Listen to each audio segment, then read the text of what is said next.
Meu marido passou 8 anos me fazendo sentir culpada por não conseguir engravidar. Descobri que ele fez vasectomia escondido antes do nosso casamento. 8 anos. 8 anos de tratamentos de fertilidade. 8 anos de injeções de hormônio que me deixavam inchada, emocional, destruída. 8 anos ouvindo ele dizer que ia dar certo da próxima vez, enquanto segurava minha mão na clínica. Gastamos mais de 180 mil reais em FIV. 4 tentativas. 4 fracassos. Eu chorava todo mês quando a menstruação descia. Ele me abraçava e dizia que o problema não era meu, que a gente ia conseguir, que era só ter fé. Tomei remédios que me fizeram ganhar 15 quilos. Perdi promoções no trabalho porque vivia de atestado por causa dos procedimentos. Minhas amigas foram tendo filhos uma por uma, e eu ficava sorrindo nos chás de bebê, morrendo por dentro. Minha sogra me olhava com aquela cara de: quando vai me dar um neto? Minha própria mãe, uma vez perguntou se eu tinha certeza que estava fazendo tudo certo, se eu não estava sabotando sem querer porque, inconscientemente, não queria ser mãe. Eu fiz terapia por 3 anos só para lidar com a culpa. A culpa de não conseguir dar um filho pro homem que eu amava. A gente se conheceu na faculdade. Eu tinha 21, ele 24. Rodrigo era o cara mais carinhoso que eu já conheci. Atencioso, presente, daqueles que lembra de datas e faz surpresas sem motivo. Casamos quando eu tinha 25. Combinamos que íamos curtir uns 2 anos só nós dois e depois começar a tentar. Com 27, paramos de usar proteção. Com 28, nada. Com 29, nada. Com 30, a médica sugeriu investigação. Eu fiz todos os exames: ultrassom, esterossalpingografia, exames de sangue, dosagem hormonal. Tudo normal. Rodrigo também fez. Espermograma, ultrassom, hormônios. Tudo normal, segundo ele. Deve ser infertilidade sem causa aparente, a médica disse. Acontece. A gente pode partir para inseminação artificial. E partimos. Primeira tentativa, negativo. Segunda tentativa, negativo. Fomos para FIV, mais invasivo, mais caro, mais desgastante. Terceira tentativa, positivo. Finalmente positivo. Eu chorei de alegria por 3 dias. Contamos pras famílias. Minha mãe comprou roupinha de bebê. A sogra finalmente sorriu pra mim de verdade. Na 8ª semana, perdi. Sangramento no trabalho. Corri pro hospital. Não tinha mais batimento. Rodrigo me abraçou no corredor da maternidade enquanto eu soluçava. Disse que a gente ia tentar de novo, que ele estava do meu lado, que ia ficar tudo bem. Tentamos mais uma vez. Não implantou. Depois disso, eu desisti. Não aguentava mais. Meu corpo não aguentava mais. Minha mente não aguentava mais. Rodrigo disse que entendia, que me amava independente de filhos, que a gente podia ser feliz só nós dois. E eu acreditei. 3 meses atrás, a gente foi jantar na casa do irmão dele, cunhado, cunhada, os 2 filhos deles,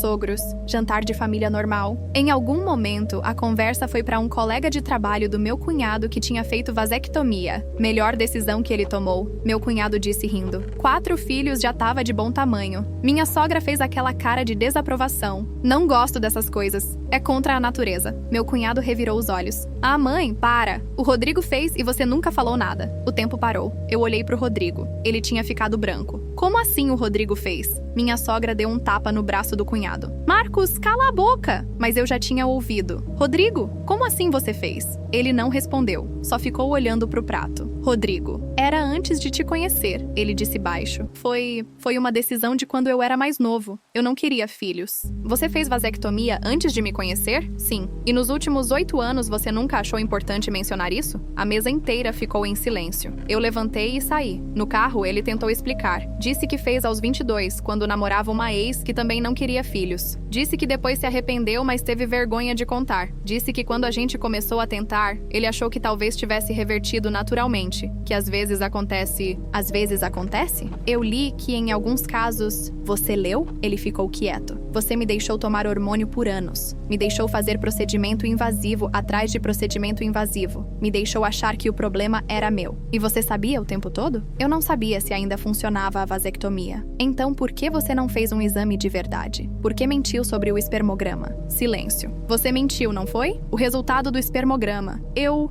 falsifiquei. Pedi para um amigo que trabalha em laboratório. Eu quase bati o carro. Parei no acostamento, as mãos tremendo no volante. 8 anos, 180 mil reais. Minha saúde, minha sanidade, meu corpo. Você destruiu tudo isso porque teve vergonha de admitir que não queria filhos? Eu queria. Depois de te conhecer, eu queria. Mas já tinha feito e preferiu me torturar por 8 anos do que dizer a verdade. Não era pergunta. Voltamos para casa em silêncio. Não dormi naquela noite, nem na seguinte. Fiquei repassando cada momento, cada injeção que ele mesmo aplicava na minha barriga, cada vez que ele me consolava depois de um resultado negativo, cada lágrima que ele enxugou do meu rosto. Ele sabia. O tempo todo ele sabia. Não era infertilidade sem causa. A causa era ele. E ele escolheu me deixar sofrer. Na terceira noite sem dormir, comecei a pesquisar. Achei mensagens antigas no e-mail dele. Confirmação de consulta numa clínica de urologia em 2011. 3 anos antes de me conhecer. Achei também uma troca de mensagens com o tal amigo do laboratório, de 2018. Cara, tá feito. Alterei o resultado. Mas isso é errado pra caralho. Eu sei. Eu vou contar pra ela. Só preciso de mais tempo. Mais tempo. Ele precisou de mais 6 anos de tempo. Continuei fuçando. Achei mais coisas. Uma pesquisa no Google. Reversão de vasectomia preço. Outra pesquisa. Vasectomia pode reverter sozinha? E outra. Como contar segredo difícil pra esposa. Todas de 2017. Quando a gente estava no auge das tentativas. Ele sabia que era errado. Ele pensou em contar. Ele pesquisou sobre reverter. Mas nunca fez nada. Confrontei ele de novo uma semana depois. Dessa vez, mais calma. Fria, na verdade. Por que você não reverteu? A cirurgia existe. Você pesquisou sobre ela. É cara. E não tem garantia de funcionar. A FIV também era cara. E você me deixou gastar. Era o seu dinheiro. Da herança da sua avó. Eu não... Você não o quê? Não achou justo gastar o seu dinheiro numa cirurgia que era sua responsabilidade. Mas achou ok eu torrar a herança da minha avó em tratamentos que você sabia que não iam funcionar? Ele não tinha resposta. Você sabe o que eu mais penso? Continuei. Não é o dinheiro. Não são os tratamentos. É que você me deixou sentir que eu era quebrada. Por 8 anos eu achei que meu corpo era defeituoso. Você sabe o que isso faz com uma pessoa? Ele chorava nesse ponto. Eu desenvolvi ansiedade, depressão, tomei remédio controlado, engordei, me odiei, duvidei do meu valor como mulher. E você sabia que não era minha culpa. Me perdoa, por favor. Você me viu chorando centenas de vezes achando que o problema era meu. E me abraçava. E dizia que ia ficar tudo bem. Como você conseguia? Eu não sei. Eu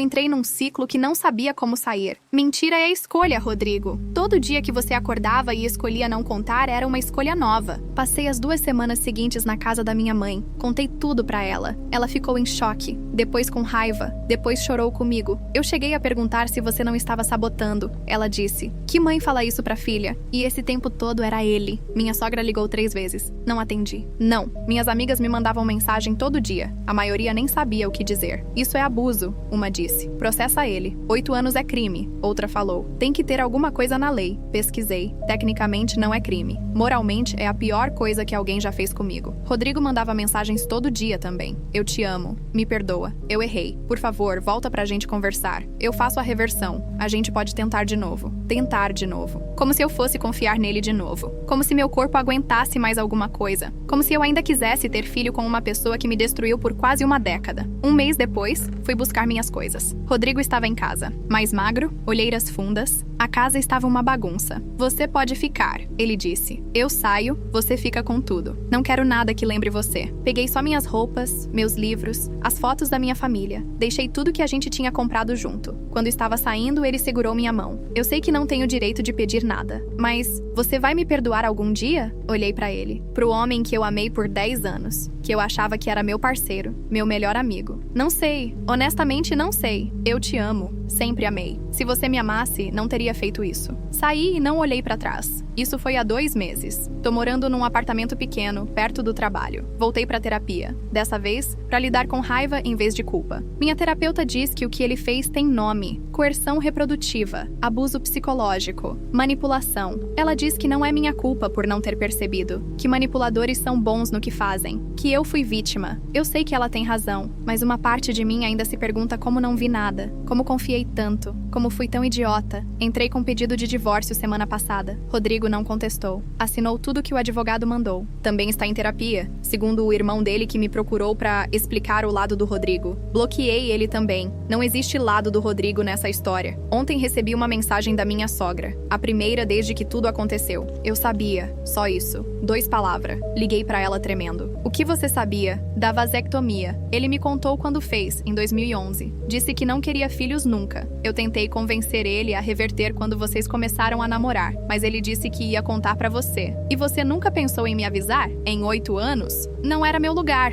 Era o filho. Desliguei. Ela sabia. Todo esse tempo que ela me olhava com desaprovação por não dar neto, ela sabia que o problema não era meu. E ficou quieta. A família inteira sabia no final das contas. O cunhado deixou escapar porque pra ele era informação normal. Todo mundo sabia menos eu. Eu era a piada. A idiota que achava que era estéril enquanto todo mundo sabia a verdade. Agora eu fico pensando no que fazer. Minha advogada diz que posso processar ele por danos morais. Que existe precedente. Que o valor gasto em tratamentos pode ser recuperado. Mas processo significa reviver tudo. Significa audiência, testemunho, exposição. Significa olhar pra ele de novo. Não sei se aguento. Também penso em contar publicamente.